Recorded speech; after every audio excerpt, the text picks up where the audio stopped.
Having piles of supplies does not guarantee safety, and a full pantry does not promise that life will be easy.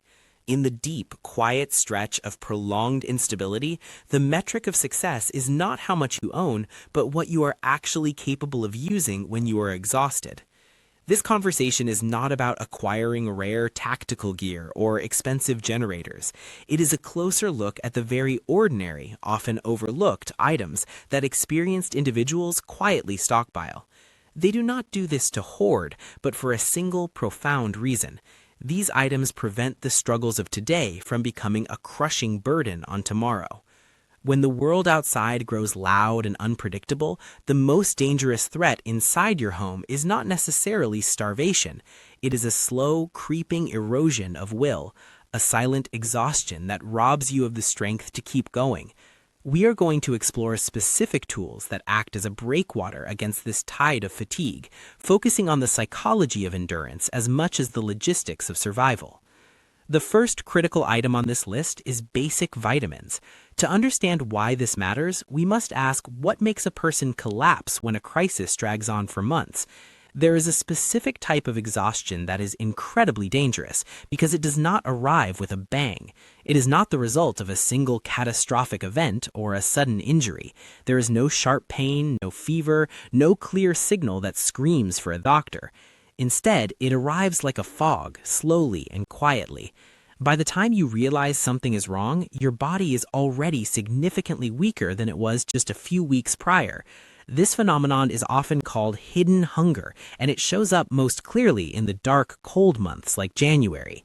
When you have less sunlight, spend less time outdoors, and rely on a diet of dry, stored, and repetitive foods, you enter a state of decline. You might still be eating full meals. You might not feel the gnawing pangs of hunger in your stomach, yet your body no longer functions as it should. You wake up after a full night of sleep still feeling heavy. Your mind feels wrapped in cotton. Your muscles lack snap and vigor. You do not understand the reason because your stomach is full, but the reality is that while you are fed, you are not nourished.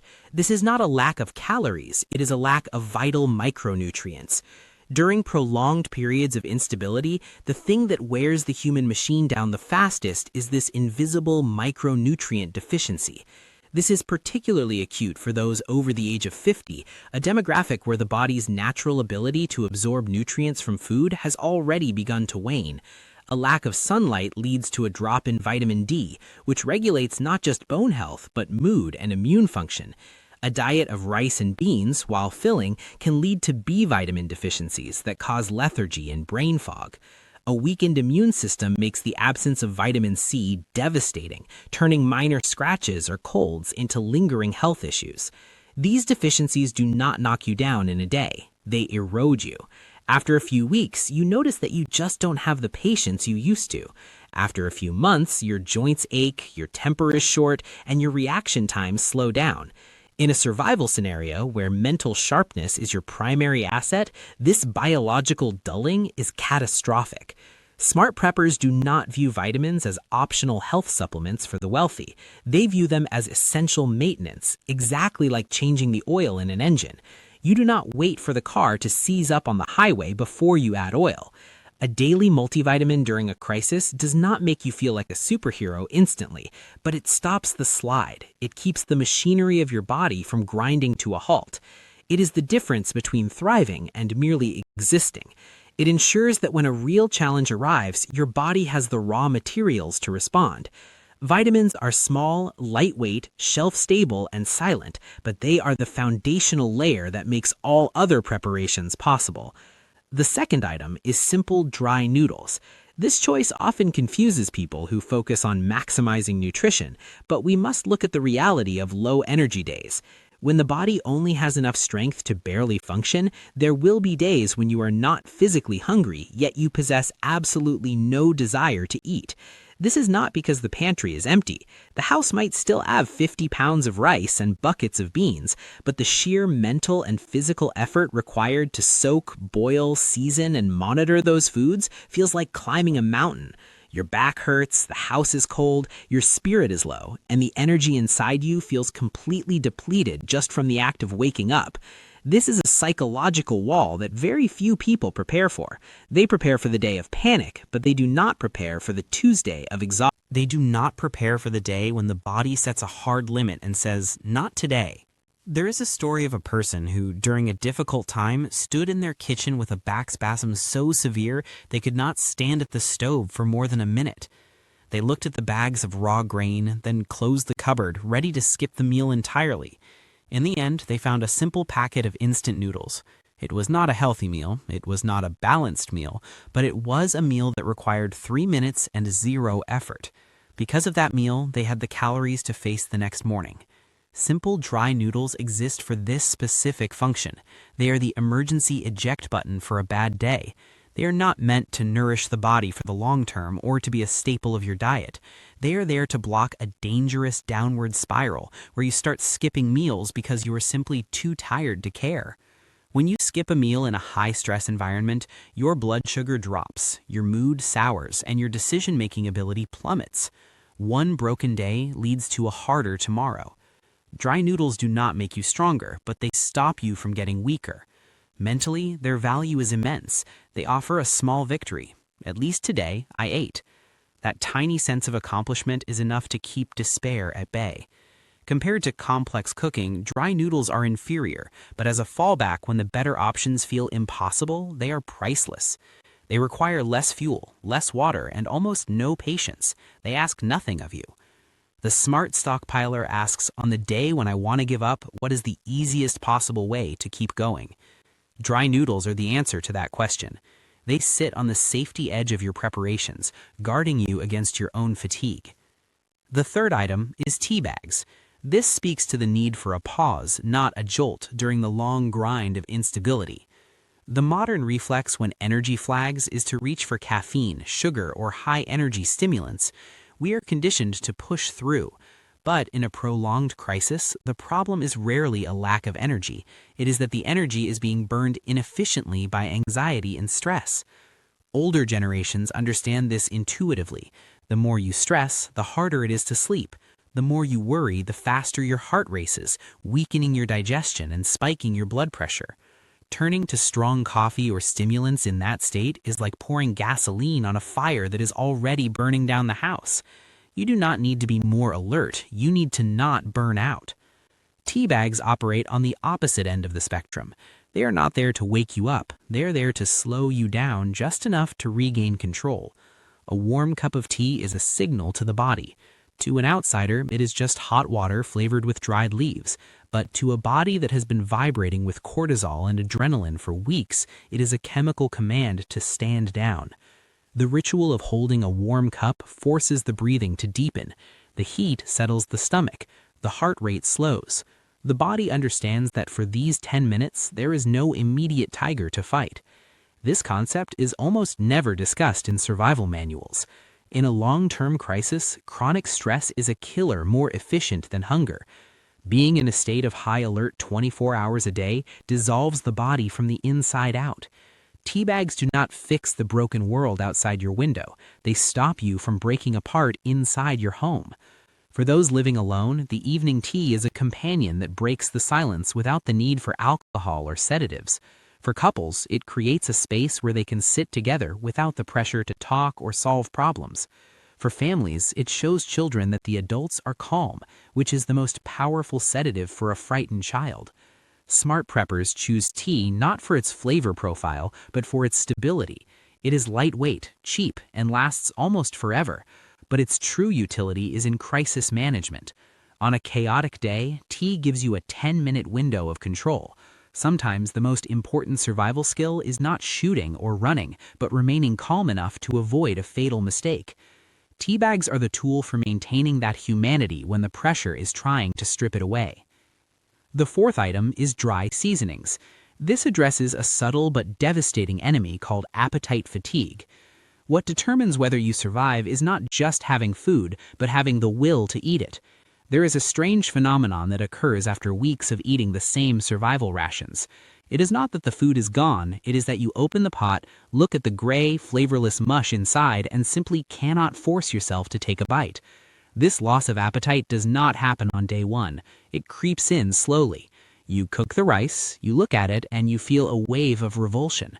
You start eating smaller portions, not to ration, but to escape the meal. As you eat less, your energy dips, your mood crashes, and your resilience fades.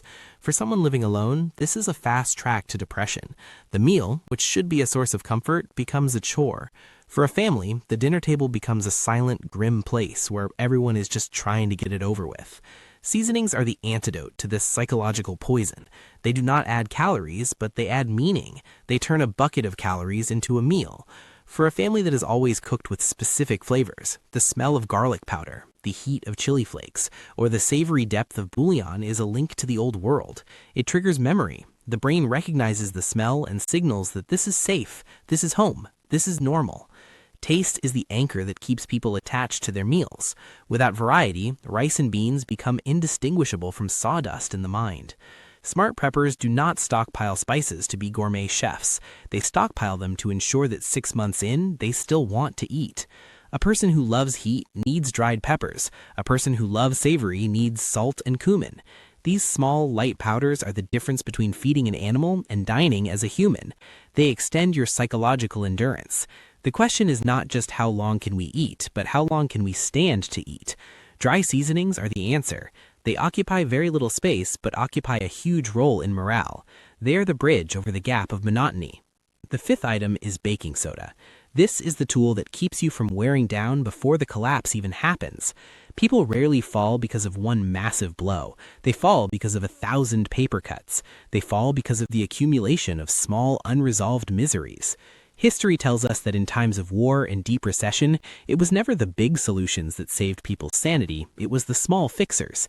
There was never enough medicine, never enough soap, never enough specialized cleaners. But in the corner of the grandmother's kitchen, there was always a box of baking soda. It was kept not because it was powerful, but because it was versatile. When the stomach was upset from bad food, a pinch of baking soda and water settled it. When the mouth felt dirty and toothpaste was gone, it cleaned the teeth. When the body smelled and showers were impossible, it acted as a deodorant. When the kitchen surfaces grew grimy, it scrubbed them clean. This is the reality of erosion in a crisis. A crisis kills through the slow grind of discomfort. An itchy scalp, a sour stomach, a bad smell in the room. These things pile up until they break your spirit. Baking soda is the universal countermeasure. It is not a high-tech medical solution. It is a dignity preserver. It allows you to solve small problems instantly. When you can fix a sour stomach in 5 minutes, your anxiety drops. When you can remove a bad smell from your living quarters, your hope rises. The greatest value of baking soda lies in its ability to give you agency. It proves to you that you can still alter your environment and improve your condition. It requires no electricity, has no expiration date if kept dry, and replaces a dozen other products. It keeps the chaos at bay. It stops the small problems from becoming the straw that breaks the camel's back. In the history of survival, the items that remain on the shelf are the ones that allow people to live with decency. Baking soda is the primary agent of decency in a dirty world. The sixth item is dried fruit. This addresses the internal mechanics of the body when the diet shifts drastically. When you eat enough calories but your body refuses to run, you are in a dangerous spot. In prolonged instability, the diet inevitably shifts towards shelf-stable carbohydrates and proteins, rice, flour, jerky, beans. These foods keep you alive, but they are heavy, dry, and slow-moving. After a few weeks, a very familiar and debilitating set of symptoms appears: constipation, bloating, and a heavy, sluggish gut. This is something almost no action movie or survival novel talks about, but it is a daily reality for millions in difficult conditions. When your digestion stops, your life stops. You sleep poorly because your stomach hurts. You wake up toxic and tired. Your physical movement slows down. You become irritable and foggy. Eating enough does not mean you are healthy. You are only healthy if your body can process what you put into it. Dried fruit is the strategic bridge across this gap. It is not there to replace the fresh salad you can no longer get. It is there to provide the concentrated fiber and natural sugars that keep the digestive system moving. A simple handful of raisins, prunes, or dried apricots acts as a regulator. It is a medical intervention masquerading as a snack. It helps the stomach work regularly, and when the stomach is stable, the mind clears. There's also a mental component. After weeks of salty, bland, gray food, the burst of natural sweetness and acidity from a piece of dried fruit is shocking. It wakes up the palate. It reminds the body of sunlight and trees. It provides a sense of balance that refined sugar cannot offer. It does not cause a crash. It provides a slow release of energy. It does not need refrigeration, and it waits patiently on the shelf for the moment it is needed. Smart preppers choose dried fruit because they know that a blocked digestive system can incapacitate a person just as effectively as a broken leg. It solves a quiet bottleneck. It ensures that the fuel you are storing can actually be used by the engine of your body. The seventh item is vinegar. This is the tool for restoring order when entropy takes over. After a heavy meal of oily canned meats or starchy grains, the stomach often feels coated and sluggish. The acid in vinegar cuts through that heaviness, aiding digestion and making you feel lighter. But its utility extends far beyond the body. In a world without running water or endless rolls of paper towels, keeping a home clean is a monumental struggle. A dirty home is a depressing home. It smells of old food, stale sweat, and despair. Vinegar is the liquid definition of a fresh start. It cuts grease on plates that cannot be washed with hot water. It wipes down surfaces that have become sticky. It removes odors from clothes that cannot be machine washed. The ability to keep a living space clean is a major factor in psychological survival. When you look around a room and it is clean and smells neutral, you feel in control. When you are surrounded by grime, you feel like a victim. Vinegar allows you to maintain standards. It prevents the slide into squalor. It reduces the dependence on specialized chemical cleaners that will run out in a month. It creates a boundary between you and the chaos. Smart stockpilers understand that hygiene is not just about germs, it is about morale. Vinegar is cheap, indefinite in shelf life, and potent. It deals with the after effects of survival living. It cleans up the mess. It resets the clock. It is a tool that says, despite everything, we still live in a civilized way here. It helps you not just survive the day, but tolerate the space you are surviving in. The eighth and final item is canned fish. This represents the preservation of strength and the rhythm of life. People worry endlessly about running out of rice, but the real crisis is usually a lack of easy, accessible protein. Fresh meat rots without power. Fresh fish requires a river and luck. Eggs are fragile and spoil. When the grid is down and your personal energy is fading, protein becomes the hardest resource to secure. Canned fish fills this void perfectly. It requires no cooking, no fuel, no water, and no preparation. You pull the tab and you have a block of protein and healthy fats. Protein is essential because it maintains the muscles and the mind. A diet of pure carbohydrates leads to a soft, puffy kind of exhaustion. Protein keeps the edges sharp. It repairs the wear and tear of a hard day. For older individuals, a lack of protein accelerates frailty, making them more prone to falls and sickness. Canned fish is a dense, efficient unit of survival. It is portion controlled. You know exactly what you have. You can plan your week around the stack of cans in the cupboard. Mentally, it offers a sense of security that a bag of rice cannot. It feels like a real meal. It feels substantial. When you eat it, you feel a distinct sense of satiety that lasts for hours, freeing your mind from the constant distraction of hunger. It is not about enjoying the culinary experience of sardines or tuna. It is about the feeling of solidity they provide. It keeps the body from cannibalizing itself. It keeps your options open, because as long as you have strength, you can work, move, and think. When strength is gone, your options vanish. Canned fish is a battery for the human body, stored on a shelf, ready to be deployed when the tank is empty.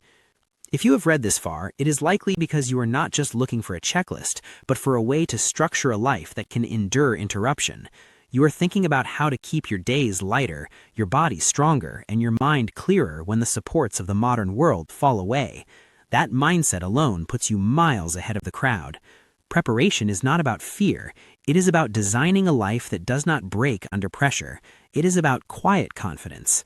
If this perspective helps you see your pantry in a new light, consider how these small changes might fit into your own plan. Follow the path of the smart prepper, not the one who shouts, but the one who endures.